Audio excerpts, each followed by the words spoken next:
Mais c'est surtout une finale directe, effectivement. Le 3000 mètres steep, on va certainement pas aller faire courir 2 fois dans le week-end. On va éviter. J'étais focus sur Diane-Marie Hardy. Voilà. Il n'y a pas de problème. Tu restes avec nous, on va rediscuter évidemment pendant la finale du 3000 mètres steep. Grande spécialité que tu connais par cœur. Ouais, par cœur, les barrières, l'eau, la rivière, tout. L'ambiance des interclubs, mais aujourd'hui c'est pour 3 places sur le podium, Alex. C'est pour un titre de championne de France. Et regardez, elle sera en engagé 12, Claire Palou. Ouais, bah là on a vraiment deux grandes favorites. Claire Palou, tu viens d'en parler, 9,31, record de France Espoir. Et à 1 seconde du minima pour les Jeux Olympiques.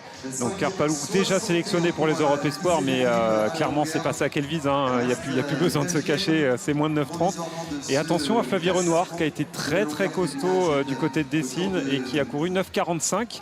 Donc sur une course qui tactique, ça pourrait être à son avantage. Alors il y a une question très claire, Alexandre, est-ce que l'on joue la course tactique pour les places sur le podium ou est-ce que Claire Palou a cette idée d'aller grappiller la seconde qui l'enverrait au Japon?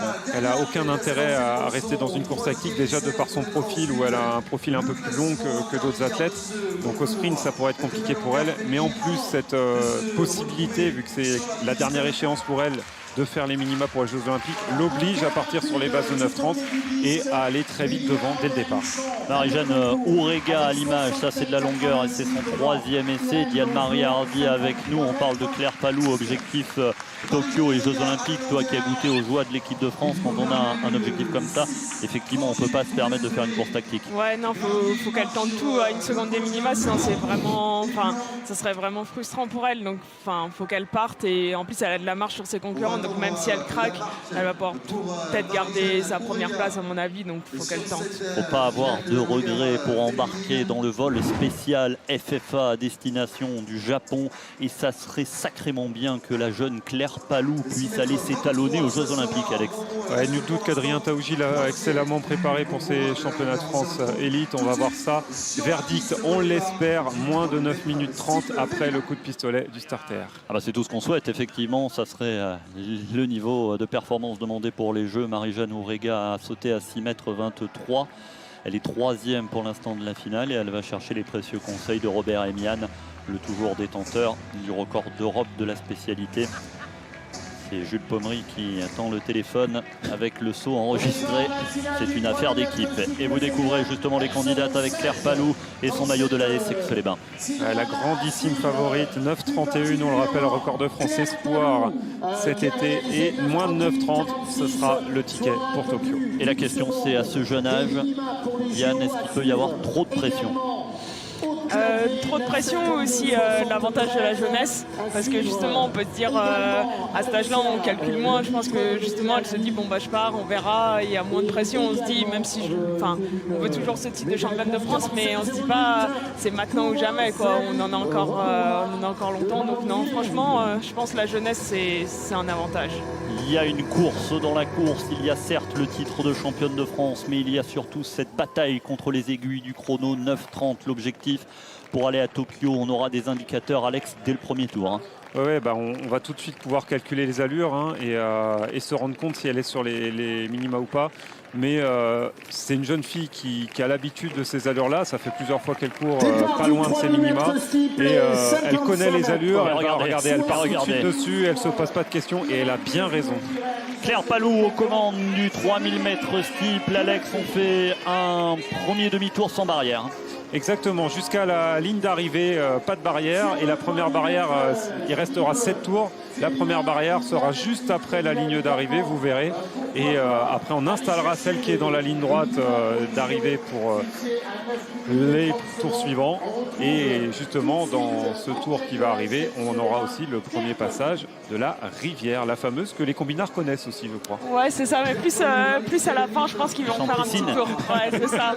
Et la fin des épreuves combinées, on va en parler avec Diane-Marie Hardy, alors que le soleil ressort sur le stade du Lac du Maine à Angers. La fin des épreuves combinées auront forcément une touche toute particulière aujourd'hui, car Super Nana s'arrête. C'est Antoinette Nanadjimou. Quelle championne. Ouais, franchement, c'est incroyable de la côtoyer. Moi, je la regardais quand j'étais petite. C'est elle qui m'a en partie donné envie de faire des combinés. Et je pense que là, sur celles qui participent, on doit être 90% dans ce cas-là. Et en plus, franchement, humainement, c'est vraiment quelqu'un de bien, toujours à donner un conseil, toujours encouragé, toujours souriante, alors que même là, elle ne fait pas les perfs qu'elle voudrait, elle continue de garder le sourire. Donc franchement, vraiment chapeau pour toute sa carrière. L'hommage de Diane-Maria Hardy anticipé à Antoinette Nanadjimou. Et sur la piste, c'est la première barrière. Et Claire Palou est aux commandes. Mais Claire Palou, elle n'est pas seule. Et ça, c'est bien. Elle n'est pas seule, c'est bien. Et c'est pas bien en même temps dans la course au minima. Parce que c'est bien pour la bagarre au titre de championne de France. Mais par contre, on est sur des bases un peu inférieures. On est parti pour faire un peu plus de 9,30. Et ça, c'est pas bon pour elle. Alors, on espère que ça va accélérer, comme on l'a vu sur le 5000 mètres féminin hier, où c'était parti sur des bases un peu plus lentes. Et ça va accélérer tout au long de la course. Effectivement, sur la première moitié de course, elles nous ont fait mentir. Et Leïla Hadji est allée pulvériser son record. Elle est ici à Zarbo chercher les minima pour les Europes. Donc, on souhaite toute la réussite à Claire Palou qui mène pour l'instant taille patronne sur ce 3000 mètres steeple avec Alexa Lemitre quasiment à côté d'elle. Ouais, le maître et Flavie Renoir qui a couru 9,45 aussi cet été et qui est pour l'instant en 3e position. Il y a Aude Clavier du CA Montreuil, 4e juste derrière elle, la compagne de Jimmy Gressier. On te sent admirative, Diane, là, de l'effort qu'elles font. En fait, moi je me dis 800 mètres, ça me paraît long. Après, on a 6 épreuves dans les jambes, mais là, 3000 mètres. Avec des barrières. Ouais, avec des barrières. Mais franchement, ça rend plus fun. Moi, je préférerais faire un 3000 steep qu'un 3000 plat, honnêtement. Entendez-le à la fédération. Il faut tester Diane-Maria Hardy sur le 3000 mètres steep. Les barrières, Alex, à quelle hauteur? Les barrières, elles sont à 76 cm pour les filles sur le 3000 steep. Et il y en a 5 par tour. Et il y a cette particularité, on l'a vu, de la rivière, plusieurs options. On tente de s'appuyer, d'aller le plus loin possible pour éviter de se mouiller. On retombe dedans, ouais. Comme on peut. On fait comme ça, souvent à l'européenne, c'est ça, à la barrière. Et à la Kenyade, on peut franchir sans mettre le pied dessus. Mais là, il faut vraiment faire une très grosse impulsion pour ne pas se faire avoir et retomber dans la côte de la remontée de la rivière qui pourrait être très compliquée. Donc là, ça passe 3,21. C'est pas parti, malheureusement, sur des minima pour les Jeux Olympiques. On va se focus sur la course au podium. 3,21 au kilo, c'est-à-dire qu'on est un petit peu lent pour l'instant sur ce 3000 mètres steeple, mais allez, on va y croire. On l'a eu hier sur le 5000 avec une deuxième partie de la course ultra rapide. Le scénario à 4 n'aide peut-être pas, nous disait Alex. Ouais, non, c'est compliqué. Là, c'est une course de championnat. On est en plein dedans. Il y a 4 filles qui vont se bagarrer pour 3 places sur le podium. On les voit là, hein. Palou, Lemitre, Renoir et Aude Clavier. Et on va remercier Diane-Maria Hardy d'être passée par la cabine commentateur et d'être venue nous confier ce qu'il se passait sur ton tendon. On te souhaite de te soigner, de revenir en forme la saison prochaine. Il y a 3 belles années à préparer. Ouais, c'est ça, exactement. 3 belles années. Il y a plein de championnats l'an prochain. Donc c'est le plus important, puis se soigner. Et on a vu sur les réseaux sociaux que ça allait te permettre de faire une parenthèse professionnelle. Ouais, c'est ça. Du coup, j'ai mon projet de devenir ingénieur. Et là, j'ai fait tous mes cours et il me reste mon stage de fin d'études, du coup, que je vais effectuer. Et voilà, la BPI, la Banque publique d'investissement. Et voilà, pour 6 mois, c'est parti. La tête et les jambes, Alex. La tête et les jambes, mais c'est tout à l'honneur de l'athlétisme français. Hein. C'est pas la seule ingénieure qu'on a en équipe de France. On a un médecin également sur 3000, 5000, Yann Schrub. Et on a une grande championne dans la cage de lancer. Et on a Mélina Robert-Michon qui est en route vers son 20e titre élite et 36e titre en carrière en championnat de France. Elle est face Lucienne Velu. C'était dans les années 20. Imaginez un peu un mot, Diane, sur cette championne d'exception aussi. Est-ce que tu en as des mots? Ouais. Oh, le cri de Mélina Robert-Michon qui vient traverser le ciel d'Angers et le disque qui retombe en deçà de 60 mètres. Mais Diane, tu nous disais, il faut les trouver les mots. Hein. Ouais, non, franchement, championne exceptionnelle, un peu à l'image de Nana, hyper accessible. En plus, maman 2 fois, donc ça c'est beau, ça prouve qu'on peut faire tout le projet, dans tous les sens du terme. Et voilà, et puis une longévité, 36 championne de France, quand c'est la difficulté déjà d'en avoir 1, mais 36 c'est incroyable, c'est dingue. Merci à toi, Diane. On te souhaite de te soigner et de revenir très vite sur les pistes. Alex, on revient sur la piste avec le 3000 mètres steeple. Toujours ce quatuor, Palou, Lemitre, Renoir et Clavier sur les routes pour le titre de championne de France et un chrono qui devrait être un petit peu en dessous de 10 minutes. Voilà, là c'est les 4 favorites. On en avait sorti 2 et Claire Palou, depuis le départ, qui est en tête de cette course. Claire Palou, la grandissime favorite qui assume son statut et qui mène cette course. Elles sont 4 pour 3 places sur le podium de ces championnats de France. On a arrêté de regarder le chrono, Alex. C'est ça. Ça va maintenant courir très probablement en dessous de 10 minutes quand même, parce que ça va accélérer, notamment sous l'impulsion de Claire Palou qui y va au train. Et cet été, Claire Palou, c'est la plus rapide des 4 sur 1500 mètres. Donc sur une accélération progressive, elle devrait quand même pouvoir tirer son épingle du jeu. Ouais, le peloton de tête, en tout cas les 4 de tête qui s'étirent là sous l'impulsion de Claire Palou qui a accéléré, semble-t-il. Ouais, de plus en plus. Là, on est passé au 2e kilomètre, donc on est dans le dernier tiers de cette course et Claire Palou qui ne se retourne pas, qui continue d'accélérer. Et voilà, on est maintenant sur les bases de 9,55. Alexa Lemaitre, c'est la seule qui arrive à suivre. C'est un peu étonnant. Flavie Renoir qui essaye de tamponner et de revenir au contact. Ouais, devant cette tribune décidément désormais bien garnie d'Angers, où les spectateurs connaissent l'athlétisme et encouragent, accompagnent les athlètes. Et ça, c'est une très bonne chose. Ouais, super chose. Et les athlètes, je pense, sont très très contents de retrouver ces ambiances-là autour des stades. Et nous aussi, on est très contents d'avoir un championnat de France élite avec ce public et avec le soleil qui commence à repointer le bout de son nez. Et si les conditions devenaient optimales pour la pratique de l'athlétisme et que les performances suivent, ça serait bien. Il y a un regroupement en tête de ce 3000 mètres steeple alors que l'on est désormais à 600 mètres de la ligne. C'est ça, Palou toujours avec Alexa Lemaitre à ses côtés. Flavie Renoir pour le Hamon-Villers-Rouville en 3e position et on le voit là, Aude Clavier 4e et qui essaye de s'accrocher à la foulée de Flavie Renoir à maintenant 600 mètres de la ligne d'arrivée. Aude Clavier qui semble quasi à la rupture et Aude Renoir qui semble faire l'élastique. Ouais, après l'élastique, malheureusement dans ce genre de cas, il finit par rompre.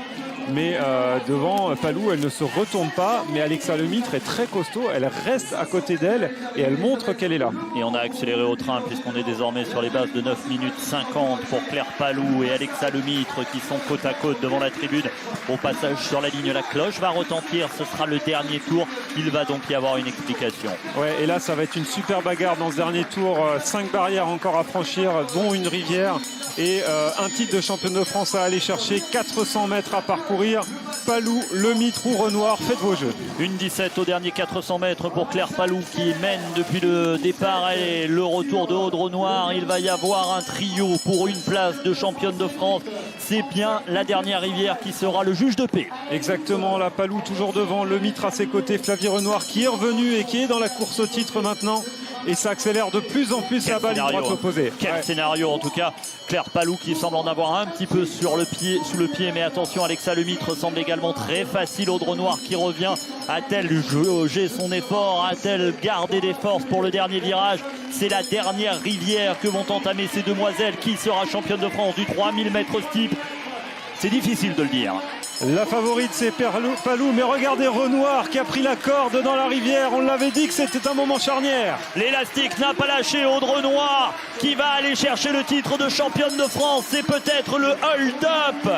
Flavie Renoir qui va aller chercher le titre de championne de France du 3000 mètres steeple. Claire Palou, Alexa Lemaitre derrière.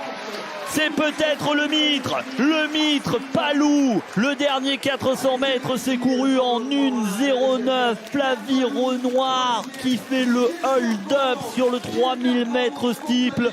Elle était restée derrière sur le porte-bagages et à 300 mètres de la ligne, elle a accéléré et elle a passé tout le monde. Alors c'est la semi-surprise, on savait qu'elle montait de plus en plus en forme, mais là, la grandissime favorite Claire Palou, personne vraiment ne la voyait battue cet après-midi. Et elle fait 3e. Et elle fait 3e, même Alexa Lemaitre a réussi à la battre dans la dernière ligne droite pour la médaille d'argent. Et comme pour le 5000 hier, c'est parti sur des bases relativement modestes. Ça fait 9,46. Et ça a accéléré, ça se termine en 9,46 et c'est très très fort. Et Alexa Lemaitre qui en profite pour battre son record perso avec cette médaille d'argent en 9,49,18. Flavie Renoir, championne de France du 3000 mètres steeple, ça devait valoir cher à la cote. Ah oui, là je pense que si on avait pu parier là-dessus, il y en a qui auraient gagné pas mal d'argent du côté de Mondeville. Superbe résultat pour Flavie Renoir dans les bras d'Atlix, la mascotte de la fédération française. On l'a vu lever les bras sur la ligne, savourer son bonheur. L'accélération était franche, était directe. Et Flavie Renoir, en plus, ça va la mettre vraiment en très très grosse confiance à 15 jours des championnats d'Europe Espoir qui auront lieu à Tallinn. Elle confirme ses minima et en plus à la bagarre avec une prétendante au podium de Tallinn en la personne de Claire Palou, elle montre que sur une course de championnat, elle peut tirer les marrons du feu. Et alors Alex, la question, que s'est-il passé pour Claire Palou? Peut-être trop de courses dans les jambes, peut-être trop de pression sur cet événement? Ouais, ou alors un pic de forme qui est prévu justement pour cette échéance dans 15 jours, qui fait qu'elle pourrait être dans une fin de dernier cycle de travail et avoir les jambes un peu émoussées à l'approche de ce championnat de France. Ça peut aussi s'expliquer comme ça et on espère la revoir en pleine forme dans 15 jours. Et regardez la joie de Flavie Renoir. Flavie Renoir qui lève les bras au ciel, championne de France à Angers quand son papa a couru en 8,45 sur la distance. N'est-ce pas une histoire de famille tout ça? Ah bah souvent hein, on a une histoire de père en fils. On a eu Alexis Alaïs hier, on connaît son frère aussi Alan qui est extrêmement éclectique, qui a connu les joies de l'équipe de France. Souvent l'athlète c'est une affaire de famille. L'émotion de Flavie Renoir, elle est belle, cette image captée par les caméras de Manu Rousti et d'AMP pour nous montrer l'émotion de la championne de France du 3000 mètres steeple devant Alexa Lemitre et Claire Palou. C'est un podium qui a fière allure. Ouais, très très beau podium, très belle course et très belle championne de France. Et elle est en tête de la longueur, c'est Yanis Esmeralda David. Pour l'instant 6 mètres 63, c'est son 4e essai, 19 cm de plus et elle pourrait aller à Tokyo. Là, c'est loin, mais le drapeau est malheureusement rouge. On va voir ça au ralenti, mais la tribune a commencé à faire le bruit qui marquait une grosse performance. Ouais, c'est extrêmement prometteur. Mais il y avait un bien mordu là. Mais voilà, elle prend des risques, elle accélère, elle va de plus en plus fort sur cette piste d'élan. Et comme on le disait, les conditions s'améliorent. Donc il y a un peu plus de chaleur, un peu de soleil. Tout est réuni avec le vent d'eau pour que ça aille très très loin. Et pourquoi pas au-delà de 6,82 m, synonyme de Jeux Olympiques.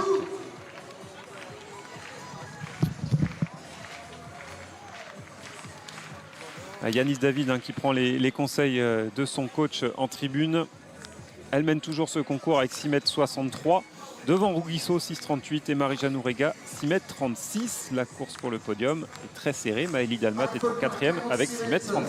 Et on va retrouver Florian Godin-Wiener, notre homme de terrain, aux côtés de la championne de France du 3000 mètres steeple, Flavie Renoir. Florian, c'est une demi-surprise certes, mais le sourire de Flavie Renoir sur la ligne faisait plaisir à voir. Flavie, on vous a vu faire un superbe dernier tour, une belle remontée et beaucoup d'émotions. Oui, ouais, vraiment, j'étais très concentrée et je savais que j'avais un beau finish et que j'étais en forme en ce moment. Du coup, j'ai vraiment tout donné, j'étais tellement déterminée et ce dernier tour était excellent et surtout cette dernière ligne droite. J'ai réussi à bien négocier la rivière et du coup, après, je me suis lancée et j'ai vraiment tout donné jusqu'au bout.